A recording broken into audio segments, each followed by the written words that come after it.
드디어 코로나로 인한 여행 제한이 풀리면서 여행 계획 잡으시는 분이 많이 계실 겁니다. 오랜만에 여행 가는데 카메라를 따로 챙길까? 아니면 폰으로 찍을까? 여행 브이로그를 만들 건데 고프로를 사야 되나? 이런 고민 한 번쯤 하실 텐데요. 그래서 제가 직접 다 들고 갔습니다. 오늘 각 카메라별로 장단점은 무엇인지, 그리고 실제로 촬영했을 때 어떤 느낌으로 찍히는지 제대로 생생하게 보여드리도록 하겠습니다. 이번 영상 잘 보시고 판단하셔서 좋은 여행 다녀오시길 바라고요. 그 전에 구독과 좋아요 부탁드리겠습니다.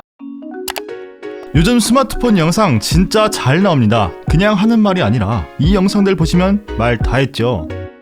전문적인 카메라로 어설프게 찍는 것보다 여러분에게 가장 익숙한 카메라인 스마트폰이 더욱더 나은 결과물을 보여줄 때도 있습니다.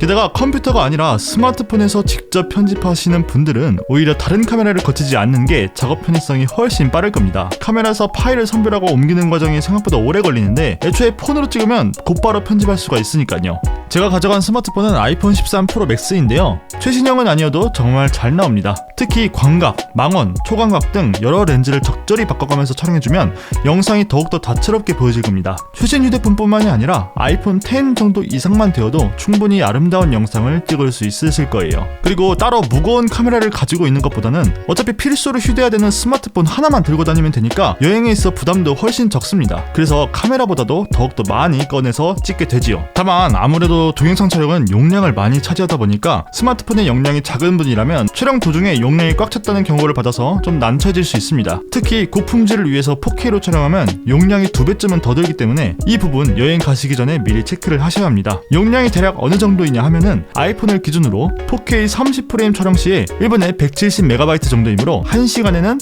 10GB 정도 됩니다. 그런데 사실 여행 다니면서 쭉 찍고 밥 먹을 때 계속 먹방하듯이 켜놓는 거 아니라면은 하루에 1시간 찍는 것도 꽤 어렵습니다. 제가 3박 4일 동안 열심히 촬영했지만 틈틈이 짧게 풍경 있으면 찍고 괜찮은 거 있으면 찍고 그러다 보니까 10GB 조금 넘게 촬영했는데요. 모두가 촬영 스타일이 다르겠지만 이 점을 고려하셔서 용량 확보를 해놓으시길 바랍니다. 그리고 동영상을 촬영하면 배터리도 훨씬 빨리 닳는데요. 여행에서 지도와 연락을 담당하는 이 스마트폰의 배터리가 부족하면 정말 난감하겠죠. 그래서 보조 배터리를 별도로 챙겨줘야 합니다. 저는 배터리 오래간다는 아이폰 13 프로 맥스를 쓰고 있어서 그나마 괜찮았지만 오후 5시쯤 되니까 한 20% 정도로 간당간당 하더라고요. 그래서 보조 배터리는 반드시 필수로 챙기셔야 합니다. 또 스마트폰의 카메라는 디스플레이 쪽에 전면 카메라 그리고 후면 카메라로 나눌 수 있는데요. 카메라의 특성상 카메라가 훨씬 커다란 이 후면 카메라의 품질이 조금 더 좋습니다. 그래서 품질상으로 따져봤을 때 후면 카메라를 쓰는 게 이득입니다만 내 얼굴을 촬영할 때는 어떻게 나오는지 보면서 촬영하고 싶잖아요. 그래서 좋은 후면 카메라를 냅두고 상대적으로 품질이 낮은 전면 카메라를 쓰게 된다는 건 아쉬운 점이죠. 그렇다고 후면 카메라가 무조건 좋다 이건 아니라고 생각합니다. 전면 카메라로 셀피를 촬영했을 때 포커스가 얼굴과 배경 둘 다 좀 선명해 보이는데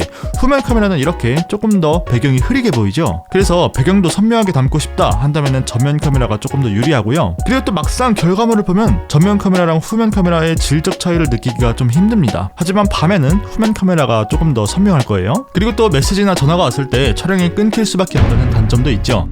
이렇게 이런저런 단점이 있음에도 불구하고 한 기기로 연락과 촬영 모두를 다 해낼 수 있다는 게 스마트폰의 가장 큰 장점입니다. 그래도 여행 때 스마트폰이랑 같이 쓸 수 있는 조그만한 삼각대를 하나 가져가시는 걸 추천드립니다. 밥 먹을 때 자신을 찍는다든지 여러 명이서 같이 셀피를 찍을 때 삼각대가 도움이 될 거예요.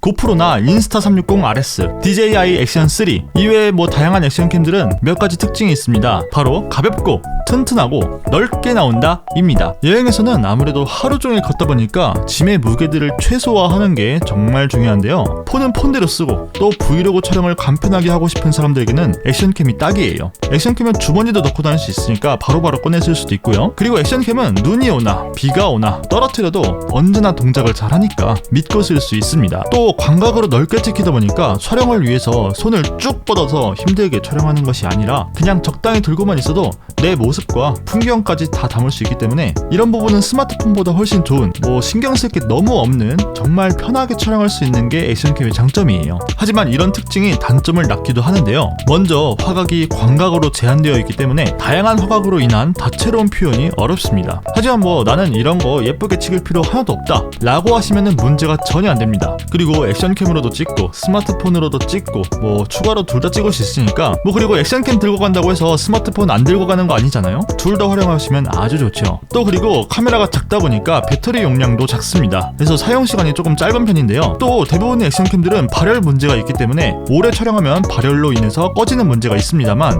사실 여행에서 오랫동안 촬영할 일이 없기 때문에 이런 문제를 겪을 환경이 잘 없을 것 같아요. 카메라 앞에서 1시간 동안 오래 이야기를 해야 된다거나 여름에 햇빛 아래에서 오랫동안 촬영하는 그런 일이 있다면은 갑자기 꺼지는 게 많이 거슬릴 수도 있겠죠. 또한 화각이 광각으로만 나온다는 점이 누군가에게는 마음에 안 들 수도 있습니다. 만약에 이렇게 광각으로 찍어본 적이 없어서 액션캠의 이 화각이 마음에 들지 안 들지 모르겠다 하시면은 이렇게 한번 테스트를 해보세요. 요즘 휴대폰들에는 대부분 초광각 렌즈가 있거든요. 그걸로 촬영하시면은 액션캠과 거의 같은 화각으로 촬영되기 때문에 그걸로 본인을 셀프 촬영해보면서 이것저것 촬영해보고 괜찮은지 아닌지 한번 판단해보시는 것을 추천드립니다. 액션캠으로 촬영하실 분들은 그래도 배터리를 꼭 여분으로 준비하시길 바라고요. 삼각대는 최대한 작고 가벼운 것으로 준비하시길 바랍니다. 액션캠 브랜드의 정품 삼각대 같은 것도 추천드려요.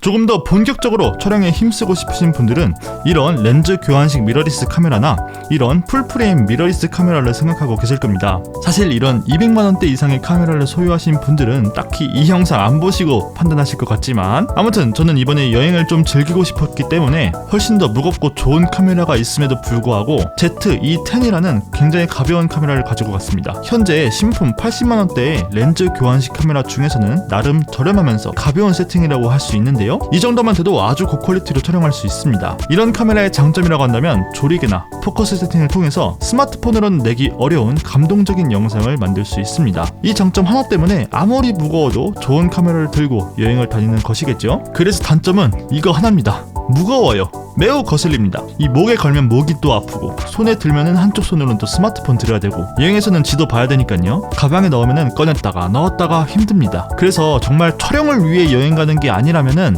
관광을 위해서 되도록 800g 미만 정도만 챙기시는 것을 추천드립니다. 렌즈 선택에 대해서도 조금 말씀드릴게요. 여행 가서 정말 열심히 촬영하겠다 하시는 분들은 좋은 렌즈, 무거운 렌즈 가져가시면 되겠지만 어느 정도 여행을 즐기시려면 최대한 가벼운 렌즈를 추천드립니다. 가벼운 렌즈 가져가야 또 자주 꺼내고 많이 찍을 수 있으니까요. 보통 해당 카메라 모델의 번들 렌즈, 즉 기본 구성 렌즈를 챙기는 게 가벼우면서 또 활용성이 굉장히 높은 렌즈인데요. 이런 번들 렌즈로 촬영해도 나름 결과물이 괜찮습니다. 광각부터 해서 적당한 줌까지 커버가 가능하고요. 이러한 렌즈의 목록으로는 소니 미러리스 크롭바디 렌즈는 EPZ1650, 소니 풀프레임 바디 렌즈는 SEL2870, 캐논 R마운트 렌즈는 RF2405, f4에서 7.1 등이 해당됩니다. 이런 렌즈들의 특징으로는 가볍고 줌도 어느 정도 되는 렌즈들입니다.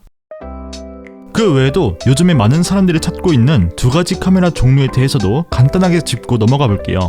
먼저 이 제품은 DJI의 포켓2인데요. 김벌, 한국어로는 짐벌을 활용하여 카메라의 수평을 모터로 잡아서 매우 안정적으로 촬영할 수 있는 카메라입니다. 작고 가벼운 데다가 안정적으로 촬영되고 게다가 화질도 나름 좋습니다. 다만 역시나 배터리 수명이 길지 않고요. 방수가 전혀 안 됩니다.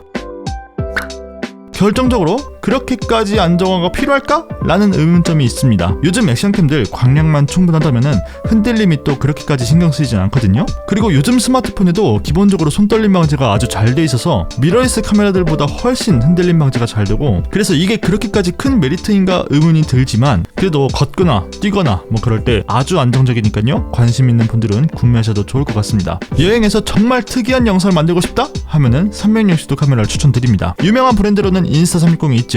인스타360 원 X3나 인스타360 원 RS 또는 고프로 맥스 같은 카메라들이 360 카메라입니다. 요즘 나오는 360도 카메라들은 방수도 지원하기 때문에 안정적으로 촬영 가능하고요. 일단 찍고 나중에 편집하면 되기 때문에 촬영할 때 신경 쓸 게 거의 없습니다. 특히나 이 긴 셀카봉을 이용해서 촬영하면 되는데 이렇게까지 있다고 해서 무겁지도 않습니다. 굉장히 가벼워요. 이런 식으로 들고 뒤로 잡거나 앞으로 놓고 있거나 이러면은 마치 제3자가 촬영해준 것 같은 느낌을 낼 수도 있어서 굉장히 재밌습니다. 다만 360도 영상 특성상 촬영 후에 가공해야 되는 점이 번거롭기도 하고요. 또 메인 카메라이기보다는 특별한 샷을 위해서 몇 개만 만들기 위한 그런 서브 카메라로서는 굉장히 좋지만 여행 내내 이걸로 뭐 브이로그를 찍는다, 뭐 이걸로 음식 먹는 걸 찍는다, 이럴 때는 굉장히 활용하기 어렵습니다. 이렇게 다양한 카메라 종류가 여행에서 어떤지 알아보았는데요. 이런 카메라로 촬영하고 직접 편집해서 멋진 영상을 만들어 보시려면은 이번에 나온 따끈따끈한 제 도서를 추천드립니다. 영상 편집 국룰 소프트웨어인 프리미어 프로를 입문하기에 충분한 내용이 담겨져 있고,